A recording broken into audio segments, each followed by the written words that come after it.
Let's start with the atom. This is atom structure. It is very tiny particle, and even though it's really tiny, it consists of two different particles. This one is nuclear, and these ones are electrons.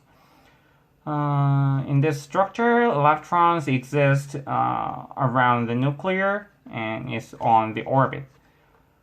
Each orbit has its own energy, and we can express the energy of each orbit into this graph. As you can see in this graph, it seems each level of the energy seems discrete, but in real world, it's really the gap between each energy levels are really narrow, so it seems continuous. So we call this continuous energy level as energy band. This is the picture of the pure silicon's energy band. It's distinguished with three different parts. Let's start with the lowest one. This one, the EV, is the name of the valence band, and valence band edge. The valence band will be justified as the highest energy level, which fully empty, fully occupied with the electrons in 0 Kelvin, and oppositely, the upper one, this one, conduction band, is the lowest energy level which fully empty with the electrons at the 0 Kelvin. And the last one, this one, EF. This is the name of the Fermi level, and it's just at the middle of these two different band edge. This one means that the 100% of the electron's existence probability, and this one meant that the 0% of the electron's existence probability at the 0 Kelvin. So the line at the middle, the Fermi level, means the 50% of the electron's existence probability. This one is very important concept for the semiconductor. As we said here, this one is the energy band of the pure silicon structure. But to control as we want, we should control its structure.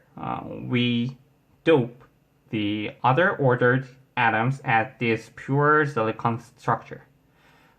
This one, I dope the boron here. The boron is the 13th order atom, and the 13th order atom has one less electron at the outer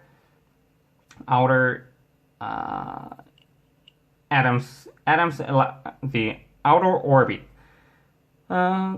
Anyway, it has less electrons, so it means that this structure loses one electron for each doped boron. So the total amount of the electron in this structure will be decreased, and it means that in this from this complete structure, it loses one covalent bonding for each doped boron. And also it means that the decrease of the total amount of the electrons. So by the side of the electron energy band, that the Fermi level must move down to nearby the valence band because it lost the electron, so the probability of the electron's existence will be lower than before.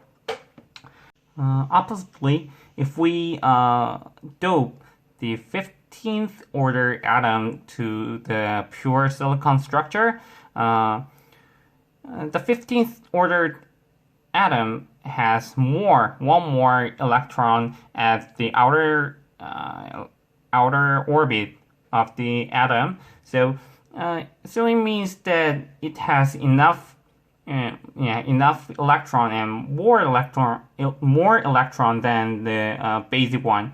So it makes enough other electron. It gains an electron, and we call this electron a free electron. Anyway, it means that the total amount of the electrons increased, so the probability of the electron's existence will be increased. So this Fermi level moved up from the middle of the band. Anyway, we make these different structures and these different energy bands to control this structure on my own. So we combine these two different structure in one material. We call this structure p-n junction diode. Actually, it's not just a structure, it's a material. p-n junction diode. Anyway, of course, we can draw. In this picture, the band is banded over here at the junction of the each structures. But of course, we can draw this this energy band as flat. But as I told you here, that the Fermi level is one of the most important concept and most concept in this semiconductor. So we must draw this Fermi level flat at the thermal equivalent condition. So we bend this band at the junction of the material. Anyway, we make this structure and we make this material to control on my own. So how to control? We bias. We make a bias at the edge of each structure, and we control the flux of the electrons. In this condition, this one is the forward biased condition.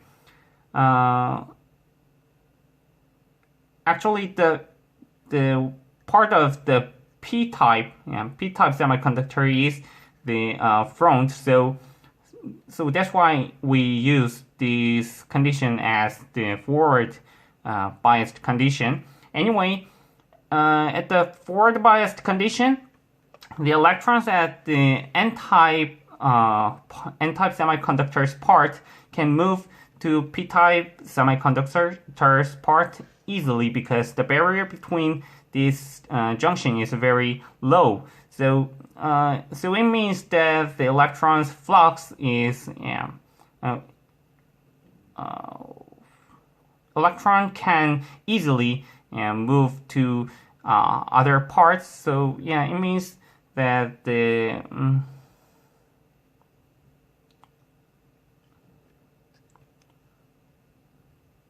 electron flux well, but oppositely, at the condition of the reverse biased, the barrier between the at the junction of this structure gets bigger than before. So the electrons at the n-type semiconductor cannot move easily to the p-type. So it means that the electron